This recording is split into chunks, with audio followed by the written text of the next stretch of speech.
Hey, this is Paul Sponcia, the CEO of the IT company. As many videos as I've done, I guess everybody knows that, and I don't need to keep telling people who I am. But I'm here with my friend Karen Clark, who has a really cool background and career. And I'm going to let her tell you a little bit about what she has done and what she is doing now, and then we'll talk about why we're together. Thanks, Paul. Hi, everyone. My name's Karen Clark. I'm the director of Somerset's Technology Advisory Services. My background is really largely in large healthcare operations where I was a CIO for over 20 years. And I thought by talking to Paul this morning, we might be able to give some folks some tips now that they have had to move some of their workforce home.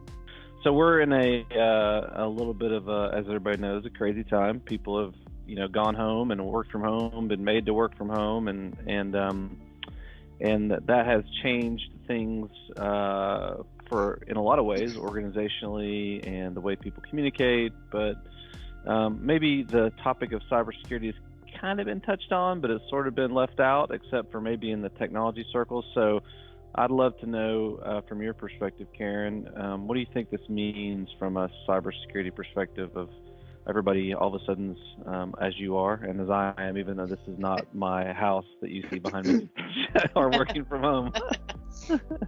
Well, I think probably the biggest thing as employers we've had to quickly move the workforce home is it's expanded the attack surface dramatically. I mean, we used to be behind our safe company firewall. We could monitor typically one or two public-facing IPs. It was highly controlled. And now that attack surface has moved out into every single employee's home. Yeah.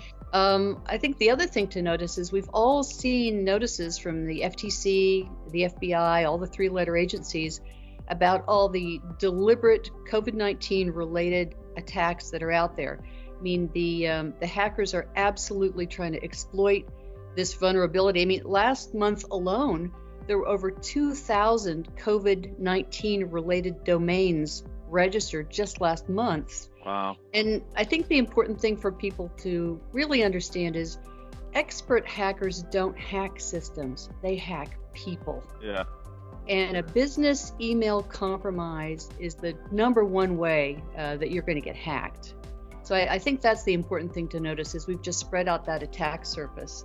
I made myself some notes here. I said, yeah, and I think it's important for people to realize that employees have always been targets of these people. It's just now they're so much more exposed than they were when we could protect them somewhat behind our firewall. What do you think a business should look at? I mean, I think a lot of people are going to be now reevaluating remote workforces. People that never had them before probably have had their eyes opened and are thinking, oh, well, now maybe this actually works a little bit in our favor. Maybe this is helpful. So where do you think businesses should start when they start to consider having people begin to be a remote workforce? Yeah, well, I've got my notes here from where we've been advising some of our clients. I think they fall, just as you said, into two categories. People who already had a remote workforce and simply had to scale up, more licenses, more RAM. Then there are a lot of businesses that did not have a remote workforce, except for maybe one or two employees. And so they really had to install a lot of technology quickly. Yeah. So I think, my checklist of things comes down to number one, how are people connecting to your company network? Are you requiring a VPN? If you're not, stop there, because that's a number one thing to do.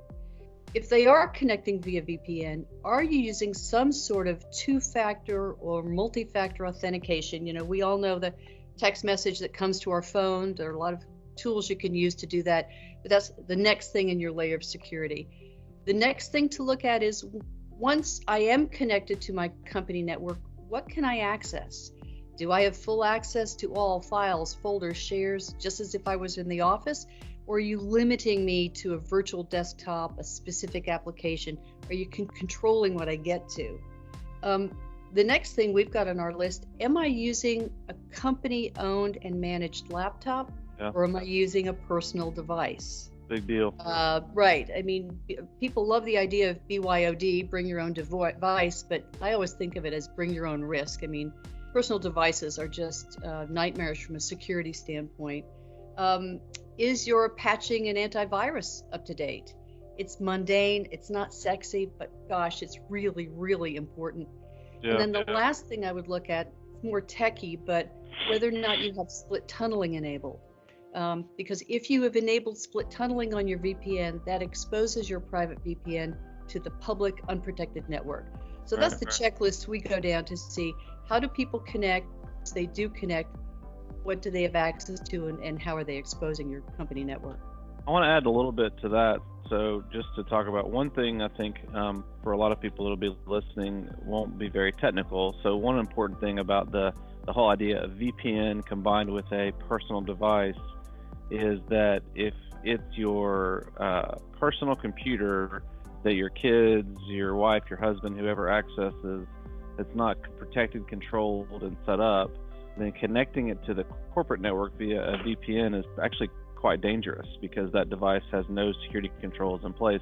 And then if you add split tunneling, which split tunneling basically means I can get to while I'm connected, I can go to the public internet off of my computer as well as my private, network. If that's enabled, to Karen's point, you're kind of tripling the risk around all those things because you're connected to the public internet, which makes you susceptible. You're connected to the private network, which is now you have the public internet public internet isn't been given access, but your computer has access to the private network, and then you're on some computer that's not protected. So just really, really important to drive that point home. And something else. One of the worst virus attacks we had. My old place was a fellow brought in his personal laptop, and his 9-year-old daughter had put on the Sparkle Barbie Bedazzler screensaver something, and that thing was a nightmare. The things that can even appear very, very innocent and inconsequential can have a lot of malware hidden within them. And we're telling people too, you need to really start I don't know if you guys are talking about this, but antivirus is one thing, but there's another technology called EDR or MDR, which has to do with more AI, machine learning, and behavioral based. So it's not typical antivirus. For those listening, is there's a known virus. Somebody writes what's called a signature to deal with that virus, and so it's not a 0 day. It's something that has to be known. Versus a lot of attacks, to Karen's point, are what are called 0 day attacks, meaning nobody knows about them. And so you need something on your machine that actually addresses behavioral, meaning this doesn't look like it's operating the way it used to operate, or this is doing something that I don't think it should do. So I think that's a very important thing for people, especially in a BYOD setting, where if you're going to do BYOD, which we're not big fans of it either, but if you're going to do that, then you need to really amp it up for sure.